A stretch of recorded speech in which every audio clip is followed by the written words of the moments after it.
Setelah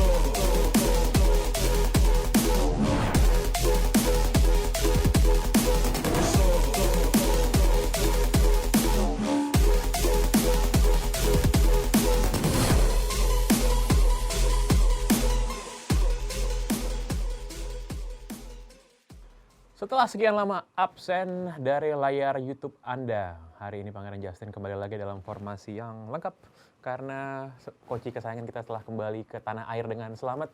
Tadinya gue cukup takut dia akan diculik sama preman-preman Vegas ya, karena nggak bisa bayar utang di kasino. Tapi nyatanya Coach Justin telah kembali. Apa kabar, Coach?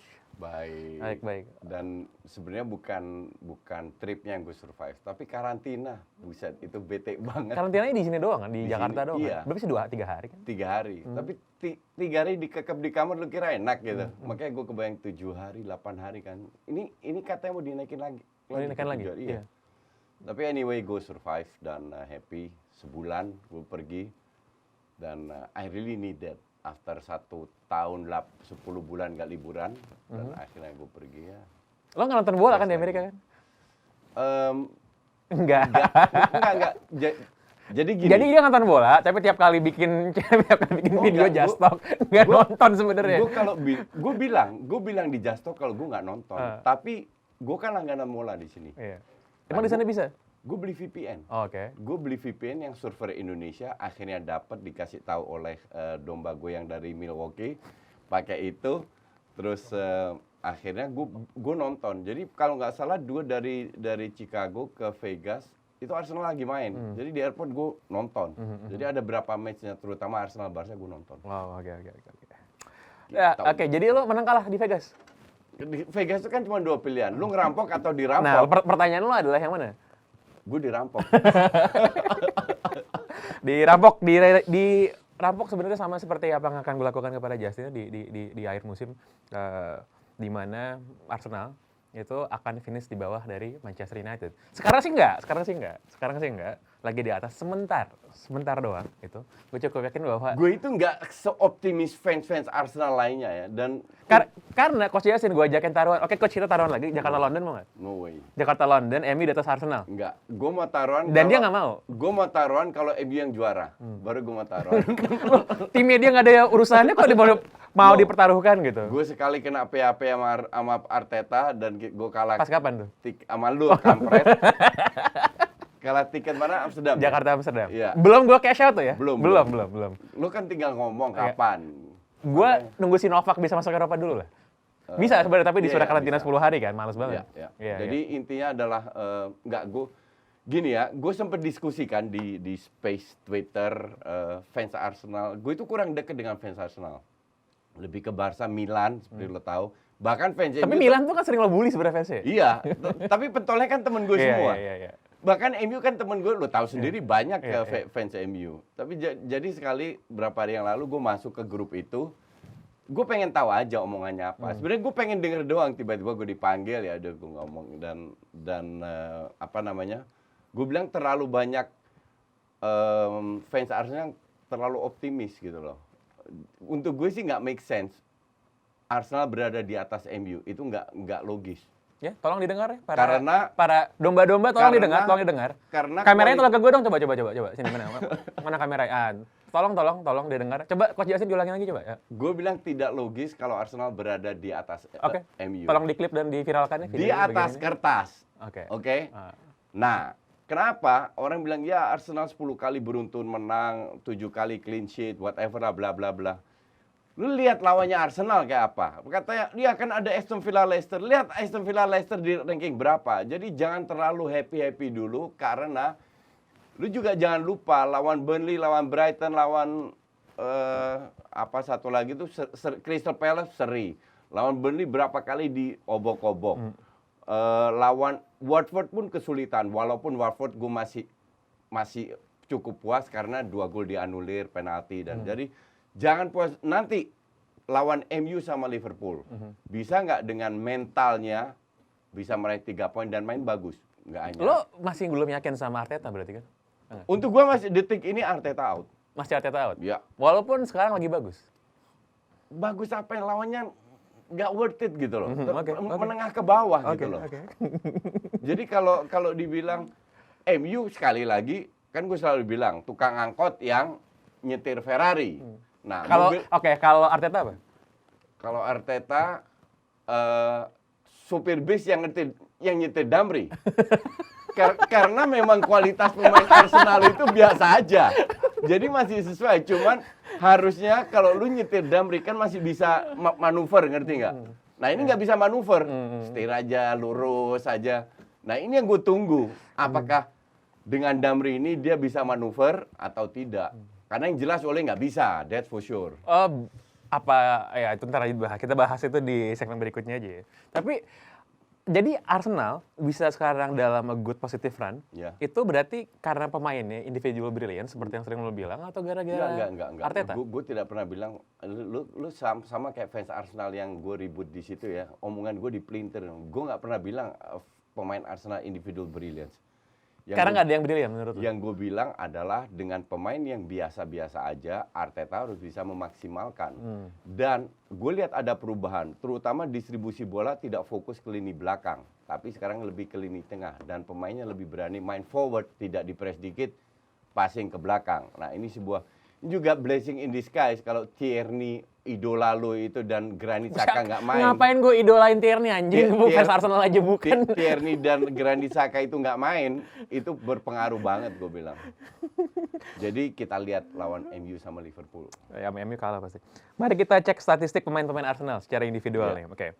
Kuncinya ini ada di duet gelandang tengah mereka, Albert Sambi Lokonga sama Thomas Partey atau Lokonga sama Ainsley Maitland-Niles. Nih, catatannya itu Lokonga itu 1,6 tackle dan 0,9 intercept per laga, berarti cukup influential. Thomas Partey itu 2 tackle bahkan dan 0,9 intercept juga per laga. Pertanyaan gue adalah, gue yakin lo pasti nggak suka sama dua pemain ini kan? Iya nggak?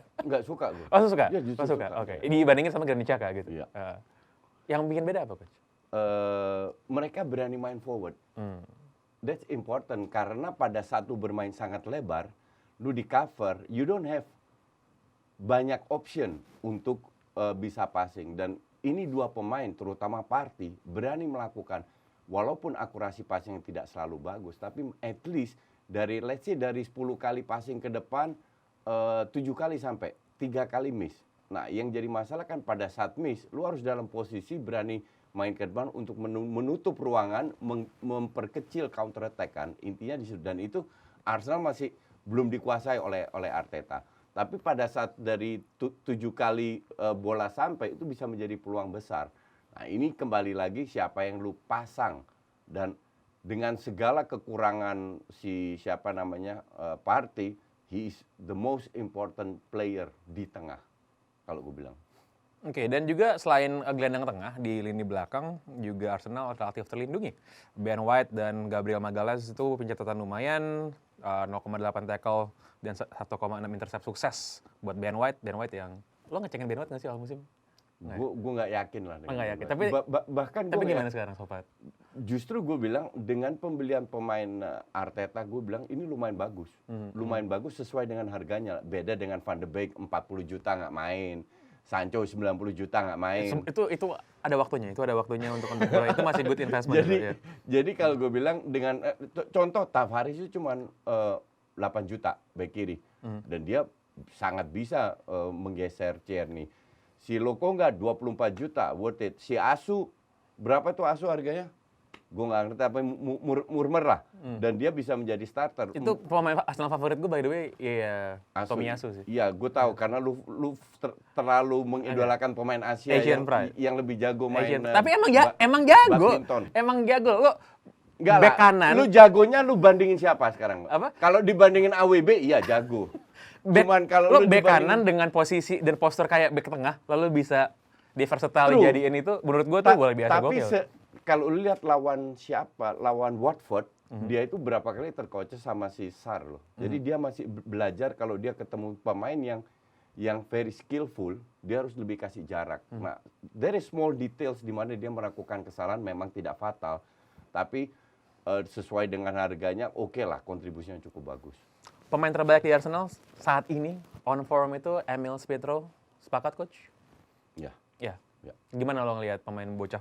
Ya, Arsenal punya beberapa pemain muda yang cukup bagus ya, tapi sekali lagi mereka tidak konsisten dan lu nggak bisa berharap Emil Smith Rowe ini selalu bisa memberi kontribusi. There were match di mana dia tidak bermain bagus, but that's okay, namanya pemain muda, ngerti nggak? Tapi so far secara overall dari penampilan dia sepenuhnya ke Arsenal, gue bilang gue cukup puas. Ini pemain ditawar Aston Villa kan di awal musim kan untuk gantiin Jack Grealish kan. Ya. Gue pikir bakal dilepas loh. Ya bang, gila lu.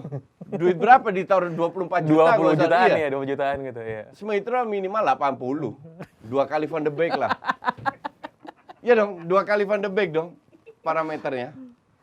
Oke, ya cukup ngomongin Arsenal, tim yang gue tetap yakin bahwa akan finish di bawah dari Manchester United. Jadi kalau itu gue nggak yakin, tapi Eddie Brokoli, Brokoli, oke Eddie Brokoli, ya lo kan nge-tweet gue berharap gue nggak respon ya, gue tidak akan merespon. Tapi Eddie Brokoli mau nggak? Karena Coach Justin nggak mau taruhan sama gue, mau nggak Jakarta London sama gue taruhan? Tinggian mana? MU atau Arsenal? Gue MU. Kalau lo Arsenal lo deal. Lo kan punya nomor gue ya, lo WhatsApp gue aja habis itu kita bikin deal. Oke? Ya, sekarang kita bahas Ferrari, klub kesayangan Pange. Tadi gue dicecer soal Arsenal, sekarang kita lihat apa reaksinya Pange. Karena gue tahu pada saat gue tidak hadir, Pange bikin video sendiri. Dengan judul bahwa Oli bukan tukang ojek. Kang apa namanya? Kan lo sendiri yang bilang itu tukang angkot, supir angkot. Kang angkot, iya. Jadi gimana? Enggak, gue pengen tahu aja reaksi lu gimana setelah performa MU di samping kalah, pada saat mereka menang pun juga jelek. Jadi gue itu coach, Ya. minggu lalu lawan City, gue kebetulan lagi ada di luar kota gitu ya. Di luar kota gue nonton ya. gue nonton gitu. Memang abis dari situ gue berencana mau ketemu teman-teman lah gitu ya. Sama teman-teman, dan gue merasa ya malam minggu gitu kan ya, mau ngobrol gitu. Tapi yang terjadi adalah gue nggak ngobrol. Ya, Pasti. Ya, gitu. Kira-kira ya ada 8 gelas ram lah kira-kira. Karena kemarin waktu lawan City, itu bahkan menurut gue itu lebih depresif lagi daripada pas lawan Liverpool. Kalau lawan Liverpool, gue bete kalahnya lawan Liverpool 5-0 di kandang sendiri gitu. Tapi kemarin di kandang sendiri juga. Kalau lawan Liverpool itu lini belakangnya kacurut banget gitu kan. Tapi yang kemarin pas lawan City itu nggak ngelawan sih. Sama sekali nggak ngelawan soalnya. Lo nggak nonton kan lo pasti? Nonton. Nonton. Gue udah di sini. Oh, lo udah di sini? Lo udah di sini gitu. Itu benar-benar Bener-bener gue berpantat. sih. Gue sejujurnya gue cukup kaget bahwa Ole itu gue tidak akan bilang disuruh keluar. Iya.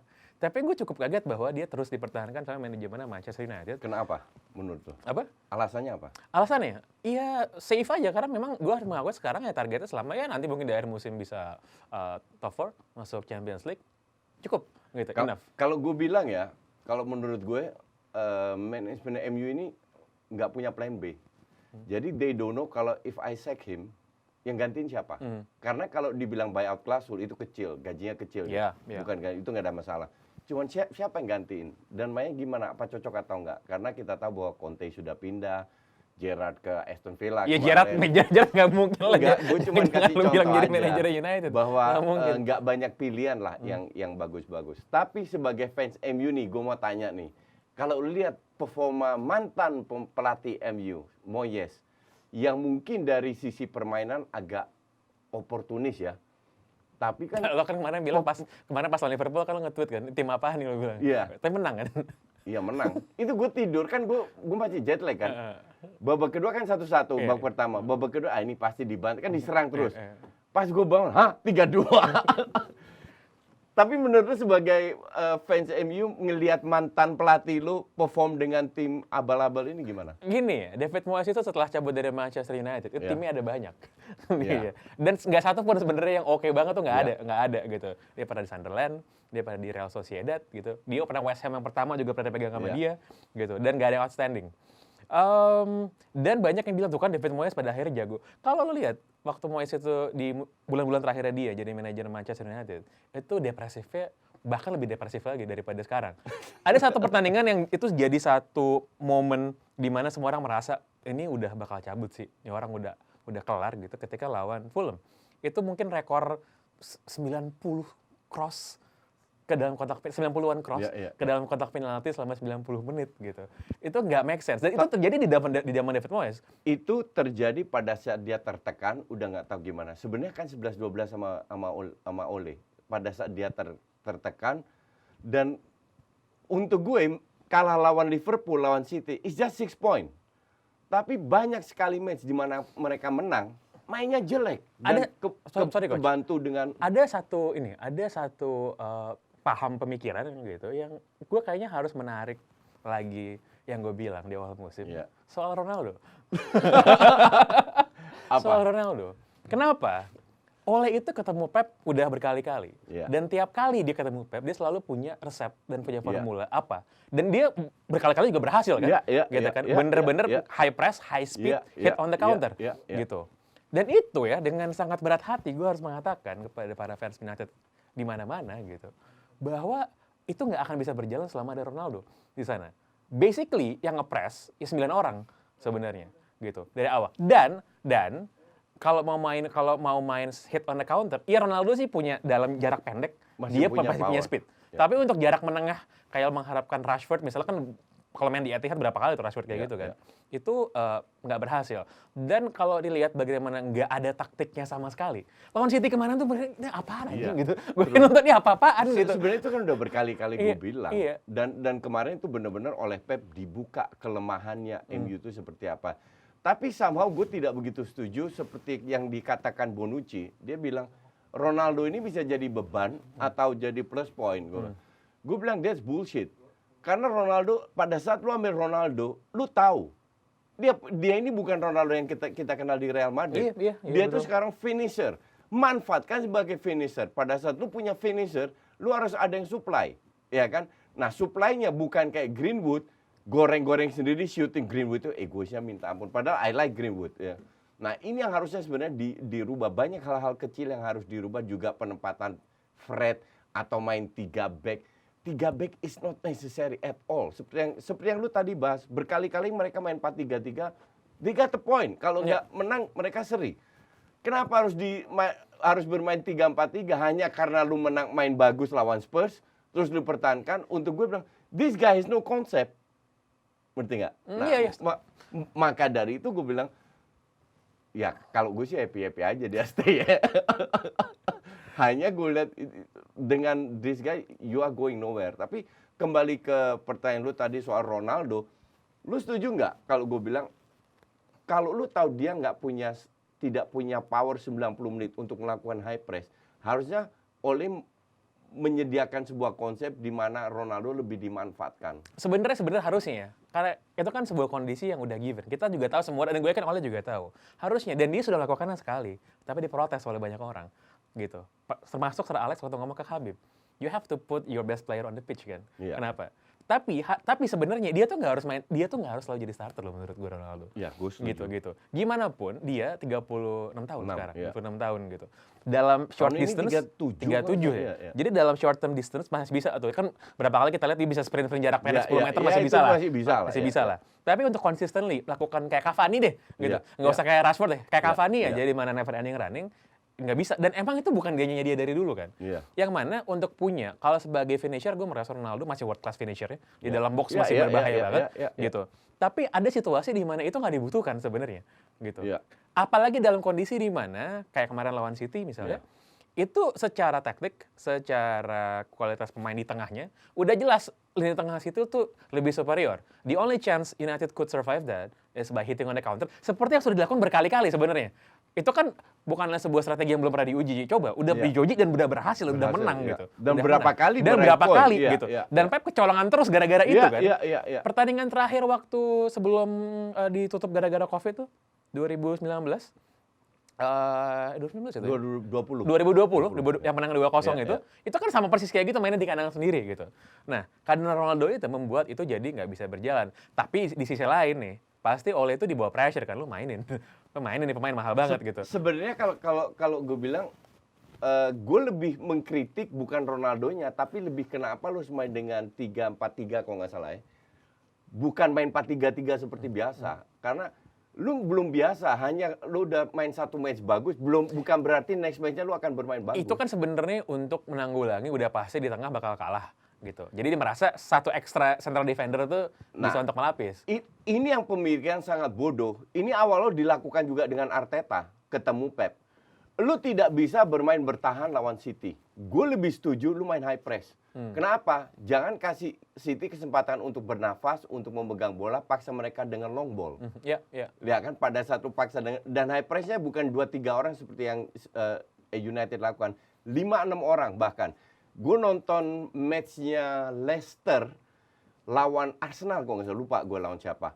Itu ngepresnya 6 orang loh. Jadi tengah depan itu high press, man to man, belakang satu lini.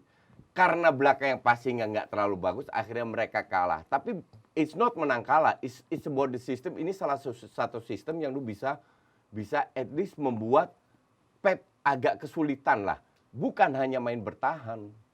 Gitu. Jadi untuk gue sih yang dilakukan oleh Ole, dia lagi tertekan. Sama kayak kasusnya gue ngeliat Koeman. Koeman pada saat dia tertekan, dia melakukan hal-hal yang aneh. Taruh Des di depan, udah jelas-jelas nggak berjalan. Kalau lu nggak punya pemain yang bisa main 4-3-3, change it. Main 4-4-2, depan Ansu sama Depay, ngerti nggak? Nah, kayak gini, ini gue lihat kasusnya Ole sama. Pada saat dia tertekan, udah mulai panik. Udah seperti yang lu bilang, harus turunkan Ronaldo lah, main 3-5-2 lah, whatever lah. Nah, ini di situ kelihatan kualitas pelatih itu seperti apa. Dan juga ini ya, ya lo memiliki pemain seperti Scott McTominay sama Fred, tetap main bagus. Fred main bagus. Enggak, gue nggak setuju. Kalau gini. Tapi memang itu bukan ada pemain yang dibutuhkan sebenarnya sekarang oleh Manchester United. Gue selalu bilang ya, Maguire itu bagus, oke? By the way, bentar. Maguire sama Luke Shaw ya, musim ini itu kacurnya sekacur-kacur. Gue setuju. Cuman lu tidak bisa menilai pemain hanya dalam musim ini kan. Kalau orang tanya gue, Maguire lu bilang adalah satu defender top. Iya, dan sampai sekarang gue masih bilang salah satu defender top.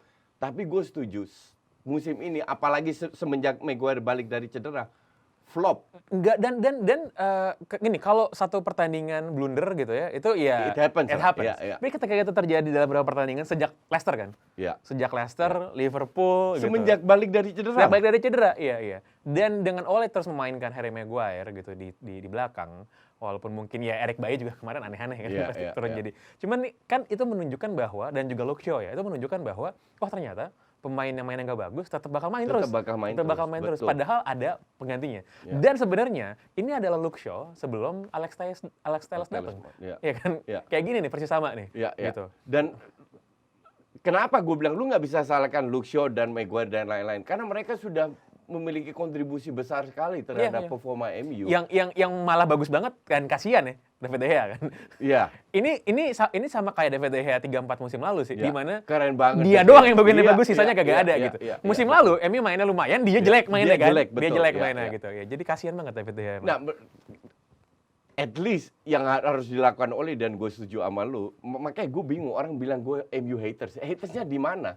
Gue justru pengen lihat MU lebih perform sesuai dengan namanya kapasitas. Coach Justin pemenang Nobel Perdamaian. Yang gue bully kan kardus-kardusnya, karena gue merasa kardus dikasih nyawa jadi fans MU. Itu yang selalu gue sikat, bukan MU-nya. Maka dari itu gue pengen lihat sejauh mana manajemen ingin mempertahankan Ole. Most probably mereka akan main bagus dan menang besar lawan Watford. Oke? Ketemu Villarreal, let's say mereka seri, peluang masih lolos udah bagus. Ketemu yang Boys, mereka akan menang, MU lolos. Cuman, apakah lu pecat pelatih hanya berdasarkan kalah doang? Atau berdasarkan, padahal mainnya itu sering nggak bagus loh. Ini kemarin itu ya, itu bukan cuma sekedar kalah sih. Karena kalau kayak pas lawan Leicester misalnya, itu individual error menurut gue. Itu bukan gara-gara taktik. Itu Harry Maguire bego banget aja gitu kan. Lo nggak bisa nyalain pelatih di sana gitu. Dan juga pada pertandingan sebelumnya itu individual error misalnya, sehingga gagal menang atau kalah, sama seperti kayak pas lawan Aston Villa kan yang kalah gitu. Tapi pas lawan Liverpool itu bener-bener jelek. Lawan City lebih jelek lagi. kalau dibilang lebih jelek mana pas lawan Liverpool atau lawan City, walaupun skornya gede Liverpool, menurut gue lebih jelek pas lawan City sebenarnya, gitu. Tapi gol-golnya Liverpool itu gol kualitasnya Liverpool. Iya, Kalau iya. golnya City kan murni kesalahan Betul. dari pemain MU Tapi sendiri. basically United itu nggak main pas lawan City, nggak Iya. main itu bakal they've never in the game sama sekali gitu. Dah pas lawan Spurs menang karena ya Spurs ya. Iya, Spurs. Arsenal aja menang lah. Iya, Spurs. iya, gitu. Dan itu yang bikin Conte malah cabut ya ke Spurs bangsat emang. Jadi what's next ya? Kalau tadi kata Coach Justin bahwa memang nggak ada pelatih yang tersedia, nggak ada manajer yang tersedia, betul. Tapi ada satu nama hipster ya, semua ya orang yang jadi hipster bola pasti familiar sama Ralf Rangnick. Iya. Ya, dari Jerman. Dia kan sebenarnya ini kan, dia tuh sebenarnya guru spiritualnya Klopp kan sebenarnya kan. Iya. Karena cuman dia nggak pernah megang klub yang benar-benar jadi juara Iya. gitu. Nah, dia ada yang menghubungkan namanya dia dengan Manchester United Iya. untuk jadi Iya. manajer Iya. gitu. Gua sih nggak ya, maksudnya Gue juga bilang enggak. biasanya nggak. Iya. Tapi ada yang bilang juga dia mau bisa jadi director of football. Iya. Untuk bisa. Nah, itu mungkin lebih Iya. cocok. Itu mungkin lebih cocok Iya, gitu. iya, iya. Tapi gue nggak akan bisa melihat tiba-tiba gitu United nunjuk somebody from outside yang nggak ada hubungan sama United untuk jadi director of football di saat yang bersamaan pelatihnya tetap Ole misalnya. Nggak akan kejadian sih menurut gue. Nah, sih. itu sebuah paradigma yang harus diterobos, harus dirubah, harus diganti total. Karena kalau lu bicara Oli dipecat, ya kita harus datengin legend. Berapa legend MU yang bagus sebagai pelatih? Steve Bruce. Nah, gue juga usulkan itu Steve Bruce Bruce, ya? untuk ke MU. Gue pengen lihat Steve Bruce sih. Menurut gue jangan nanggung-nanggung gitu. Gitu ya. Sama gue selalu bilang, kenapa harus mantan pemain gitu loh. Yang penting kan lu punya filosofi, contoh paling bagus, ya it's hard for me to say, tapi Ajax, ngerti nggak? Ajax nggak harus mantan pemainnya dia. Erik ten Hag kan bukan pemain Ajax. Tapi yang penting Erik ten Hag bisa mempertahankan filosofi Ajax gitu loh. Mereka dijual, tiap tahun jual pemain bla bla bla, tetap perform. Nah ini yang dibutuhkan, menerapkan sebuah filosofi, dan it doesn't matter lu datang dari mantan klub atau tidak, yang penting lu bisa menjalankan filosofi. Siapa menurut lo siapa yang tersedia nggak ada yang sekarang lagi nganggur siapa? Gini ya, kalau nganggur nggak ada. Tapi untuk musim depan, semua pelatih yang punya kontrak kan ada buyout klausul. Yang buyout klausulnya masih bisa dibeli, masih dengan harga make sense, itu Erik ten Hag. Dan gue bilang dia sangat cocok karena kualitasnya bagus. Iya, tapi terakhir kali ini punya pelatih Belanda itu kan Ya. Van Gaal. Beli Van Gaal aja udah salah besar. Van Gaal itu udah lewat. Masanya itu udah lewat. Makanya gue aja kaget sebagai diehard fans Belanda, gue kaget bahwa Van Gaal ke MU. Itu kan abis Piala Dunia 2014 Iya, gitu kan. iya. Yang sampai semifinal kan soalnya kan. Cuman inilah maksud, kalau hanya ambil parameternya semifinal, that's bullshit. Karena mainnya juga nggak Belanda banget mainnya. Iya, lucunya itu Van Gaal dipecat itu kan abis jadi juara Piala FA soalnya. FA, Abis iya, Piala iya, FA iya, bener-bener besoknya langsung dipecat Iya. gitu. Erik ten Hag kayak gue nggak tahu ya. Gue itu adalah sebuah appointment yang mungkin di atas kertas oke banget gitu. Apa yang dilakukan sama Ajax dalam 3-4 musim terakhir. Iya, iya. Pemainnya pada cabut-cabut. Iya, gitu. iya. Menurut gue pas Ajax masuk semifinal 2019 tuh mungkin salah satu performa musim di Champions League yang paling memorable gitu. Pas lawan Madrid bisa mainnya gokil banget. Lawan ya. Juve menang, Lawan Juve lawan lawan Madrid Madrid menang gitu. Tapi somehow gue melihat orang kayak Ten Hag masuk ke United, menurut gue sih nggak cocok juga sebenarnya. Mungkin dia kurang nama ya, Iya. kurang leadership mungkin, dan memang kalau gue lihat dia kan bekas pelatih Utrecht, dan di Utrecht itu benar-benar dielu-elukan karena dengan pemain yang benar-benar kualitasnya nggak banget, dia bisa membuat tim ini cukup menyulitkan Big Three kan. Maka dari itu di Januari udah dibajak sama Ajax kan. Dan di Ajax pun banyak wartawan yang meragukan dia. Cuman dia tetap membuktikan dia itu bukan pelatih yang banyak ini, orangnya juga agak lelet lah, lemot lah, nggak berani frontal dengan omongannya. Tapi sampai detik ini dia selalu membuktikan bahwa dia bisa mengelola pemain muda, mencari dan gue rasa ya kembali lagi. Kalau dia dapat dukungan dari fans, terutama fans, itu kan punya peran besar sekali. Dari fans, dari manajemen, dari itu. Dikasih waktu minimal setahun untuk membuktikan. Dan dia nggak perlu pemain bintang-bintang amat. Itu yang hebatnya Erik ten Hag kalau gue bilang. Kalau lu lihat pemain muda-muda sekarang bukan hanya Gravenberch tapi juga Davy Range dan pemain-pemain yang orang nggak dikenal dikasih kesempatan semua dan mereka performnya bagus. Itu Davy Range itu cadangan di Ajax, sekarang main di timnas Belanda loh. Oke, nanti kita lihat ya siapa ya. Ten Hag, itu nama yang disebut-sebut, gue nggak yakin dia akan pernah di-appoint sama United. Ralf Rangnick juga Ralf Rangnick juga gue nggak yakin gitu untuk United bawa outsider. Jadi direktur bola football masih oke gue bilang. Direktur football iya, tapi dengan lo ngelihat ya gimana gayanya Glazers running the club gitu.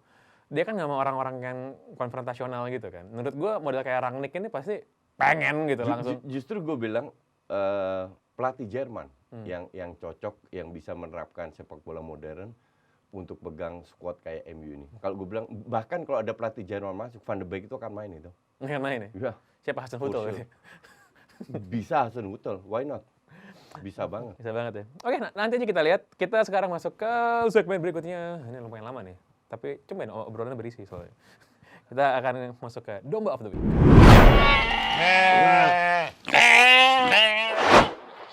Oke, Domba of the Week pada hari ini. Coba kita lihat. Domba. Gue udah lama nggak perhatiin Domba of the Week. Ini yang bacain. Mas Pangeran Zhan harus segera dibaptis jadi dombanya Coach Justin. Untuk menyadari bahwa sejarah memang penting. Statistik juga perlu. Tapi yang lebih penting adalah objektif terhadap kenyataan yang hari ini bahwa Ole harus ikut kursus kepelatihan ulang. Ya. Ikut kursusnya di mana coba? Kursus itu nggak ngaruh. Kursus itu hanya membuktikan bahwa lu pernah ikut kursus sepak bola. Bukan berarti lu bisa jadi pelatih. Oke, next. Nggak, ini agak kurang ini. Kurang. Jangan dipilih lagi. Pange adalah orang yang melarikan diri saat MU kalah. Nah, ini betul ini. Ini bener banget ini. Terus mau ngapain coba? Karena gue nggak pernah lihat, walaupun gue di sana sangat sibuk dengan liburan, tapi sekali-kali gue cek tweet gue, Pange mana ini nggak kedengeran sama sekali. Ya terus mau Bahkan ngapain gue coba? tag dia nggak dibalas juga sama dia. Ngapain? Namanya juga kalah Parah. juga. Namanya kalah mau. Terus gue mau ngapain Lu coba? harus sportif dong. Iya, emang gue kalah. Gue Enggak. layak dibully. Karena gue lagi kardus. Ya kayak gitu dong. Enggak. Sportif. Bukan, iya, menurut gue diem aja tuh udah sportif sebenarnya kan. Enggak lah. Kalah ya Diem diem aja lah. sportif. Kalau udah kalah bacot mah gila lo. Ngapain? Nah, udah cukup. Sekarang kita ke berikutnya, Irwanto of the Week. Apa? Irwanto of the Week. Ya waktu itu kan Irwanto namanya nih, Irwanto. Sekai Ahace. Rangnick interim, then he is going to be DOF, bring in Ten Hag and VDS. What I think will happen. Van der Sar jadi CEO-nya United. Nggak Orang mungkin. gila. Nggak mungkin. Orang gila, nggak Nggak mungkin gitu. Ngapain Van der Sar jadi sebuah... Dan gini loh, by the way, Ed Woodward itu di United, itu jabatannya bukan CEO loh itu. Apa dia? Dia tuh Executive Vice Chairman ya kalau nggak salah. Iya. Oh, Iya. oke. Dia tuh bukan CEO. CEO-nya Avram. Glazers gitu. Itu dia bukan CEO. Dia cuma dikasih kuasa eksekutif untuk Oke. managing banyak hal gitu. Van der Sar no way. Enggak. No way gitu, no way. Makanya kalau di Van der Sar jadi CEO United, Ten Hag tadi kita udah bahas interim jadi DOF mungkin masih ada, tapi gue juga I cannot see that happening sih. Enggak sih. Next. Ini kardus bener ini.